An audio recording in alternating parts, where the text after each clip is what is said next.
No one. Yeah, goddamn right. No one F's with the Bidens except for Saudi Arabia. And the Democrats are really upset about it because it turns out that Saudi Arabia, which is one of the OPEC plus cartel members, which means it's an oil producing country, plans on restricting its oil production, which will mean higher gas prices at the pump. And it's really close to the midterm elections. So here are the details. The OPEC plus group said it would reduce production targets by 2 million barrels a day, equivalent to 2% of global supply, following its first in-person meeting in 2 years in Vienna. The actual cut in output is likely to be closer to 1 million barrels per day, as many weaker members have struggled to hit production targets in recent months.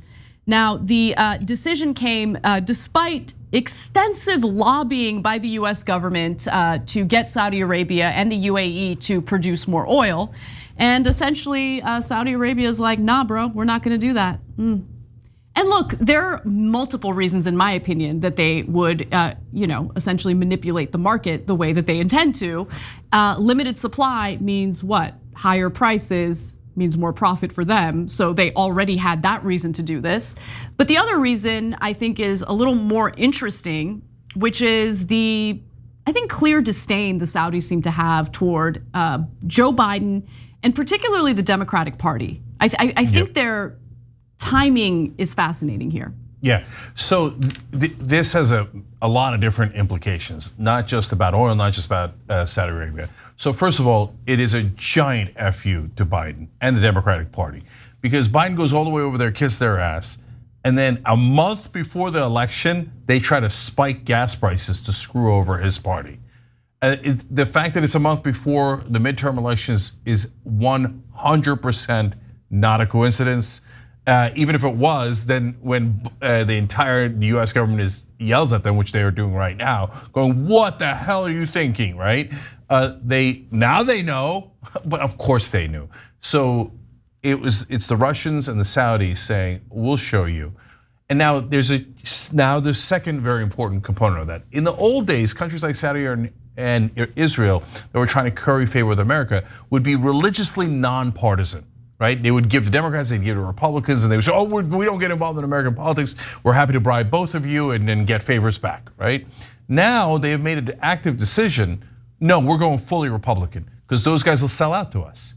The Democrats are a little, they don't obey every single command we give them. And so it's annoying us a little bit. No, we're gonna put our giant barrel of oil on the scale here and try to tip the scales in favor of the Republican Party. By the way, if you're a Republican, congrats. You're considered by foreign governments as the more willing to be traitors and work for other governments and have very little regard for your own country. But also, that's what they think of you. Yeah. And there's one more component here. Okay, I just gotta say though, congratulations, Democrats who love to take bribes from oil companies and fossil fuel companies and essentially move toward renewable energy at a snail's pace because the chickens have come home to roost. Since we do not have any real reliance on renewable energy and we're still addicted to oil and fossil fuels, you have the Democratic Party, you have Biden on his knees begging Saudi Arabia and Venezuela to produce more oil, okay? And I mean, Biden's not the dictator of Saudi Arabia. Saudi Arabia can do whatever it wants. It can put its thumb on the scale because we depend on them in this way. And so congratulations, your disgusting greed and desire to cater to fossil fuel companies in America has put us in the position that we're in. But there is a solution. I mean, Biden could say that we're in a crisis, there's an energy crisis, and so we have to implement, for the time being, restrictions on fossil fuel companies exporting our fossil fuels to other countries. Now, will he do it? Doubt it. I doubt he'd do that. Yeah, so by the way, the person who did something a little similar to that was Sarah Palin in Alaska, got her 80% popularity. That's how she appeared on the scene many, many years ago. She basically said, no, I'm going to take the oil that's produced in Alaska, and I'm going to have the oil companies cut an extra check over $1,000 to every citizen in Alaska because it's Alaskan oil. It's not Exxon Mobil oil, right? And it made her intensely popular, and it was greatly ironic, of course, because then she'd be like, "Oh, I hate socialism." No, what you just did was socialism. So Biden could do the same. Of course, he never would because he's actually a Republican. But if he really was dark Brandon, he'd be like, "Oh, that's interesting. I thought we were playing ball. Oh, we're not playing ball. You guys are looking to screw me at the end here. Okay, nobody F's with the Bidens. Okay, ExxonMobil, Chevron, all of you that are taking oil from underneath American soil, you're not allowed to sell it to China or Russia or Venezuela or Europe or anyone else. You're going to sell it here, and here's the price you're going to sell it at." Oh, yeah, you can do that. They can, yeah. They can. In fact, I mean, a story we did earlier, Jennifer Granholm, who's the energy secretary, has been,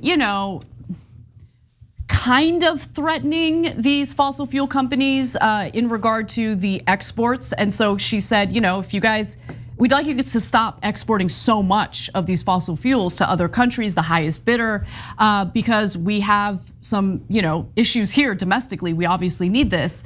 And ExxonMobil immediately was like, we don't like that. We don't like that. Stop doing it. We believe in a free market, which means we believe in selling fossil fuels to the highest bidder. And if the highest bidder is a foreign country, then that's what we're gonna do. Then what are we talking about when they say energy independence?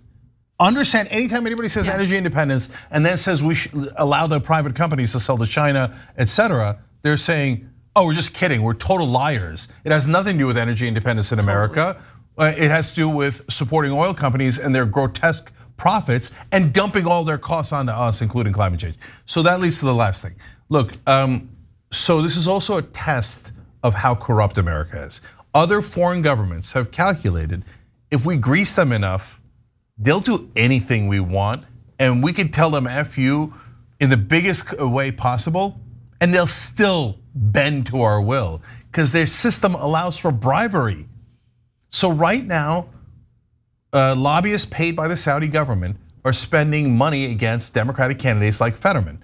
So using Norm Coleman and his group, and ironically, it's a group that has a title about how they're Republican and Jewish, although it's not perfectly ironic. I'll get to that in a second too.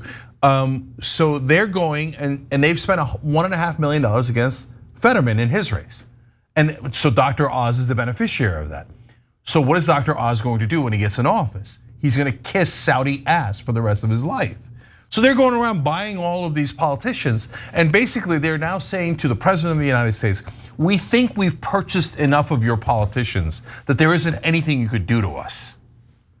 So now the question is, are they right or are they not right? And they might be. And the other leverage that they have, if we're being honest about it, is the right-wing government of Saudi Arabia is now very much aligned with the right-wing government of Israel. That's right. And so they're saying, Israel's political influence in America and the Saudi political influence in America and the tens of millions they both spend to buy all of our politicians, they're like, Biden, we don't think you could beat that. So let's see who's right and who's wrong. I'm worried that the Saudis are right, that corruption will win. Thanks for watching The Young Turks, really appreciate it. Another way to show support is through YouTube memberships. You'll get to interact with us more. There's live chat emojis, badges. You've got emojis of me, Anna, John, JR, so those are super fun. But you also get playback of our exclusive member-only shows and specials right after they air. So all of that, all you gotta do is click that join button right underneath the video. Thank you.